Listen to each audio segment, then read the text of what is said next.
I am a woman who was falsely accused of SA. It has ruined my life, and the accuser is living a perfect life now. Every time I've read about false SA accusations on the internet, it's always been a story about a woman accusing a man. I want people to hear my story. When I was 18, I took a high school photography class with mostly freshmen. Since I was a transfer student, I had to make up credits most seniors had already finished. I had my locker in the freshman hallway and ate lunch with the younger students because that's where the school had space for me. Most of my friends were freshmen and sophomores, and I didn't think anything of it. My mental illnesses have left me a bit emotionally stunted, so I always felt immature for my age. At the time, my psychiatrist was trying to find medication that would cure my panic attacks. I was taking a lot of prescription sedatives that made my brain fuzzy. It was hard to focus or retain detailed memories. It felt like I was a little drunk all the time. One day when we didn't have school, a boy from my class invited me to hang out at his grandma's house. He had some chairs and the TV set up in the garage. I remember him being verbally flirtatious, and the next moment, I was on the floor with no bottoms on. I tried to get up but felt the weight of him holding me down as he inserted something I couldn't see, fingers maybe, into me.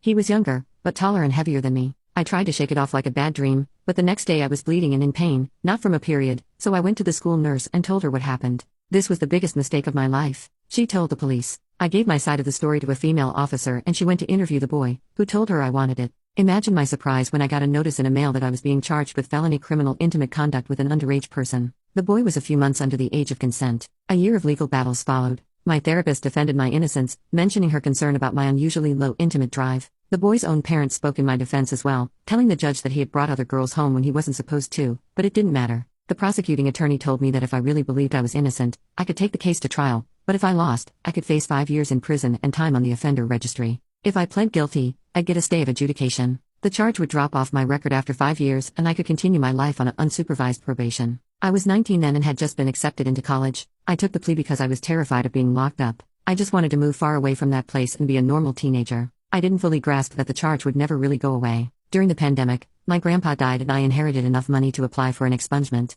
I defended myself and won my case in a virtual hearing, but it's still not completely gone. My FBI background check states there may be arrest data on file, though it doesn't say why. I'm now in a long-distance relationship and worried we will never be able to live in the same place. His country requires a clean police certificate, and if I apply to sponsor him to come to the United States, I have to declare my charge on the application and prove that I'm without a reasonable doubt no danger to my partner. I'm not a danger to anyone. This event left me so scarred that I've never been able to let someone touch me intimately without pain. My current boyfriend has been very patient and understanding, but many other relationships have ended because of my lack of desire. The guy who hurt me is married now. He gets to be with the person he loves. It's just not fair.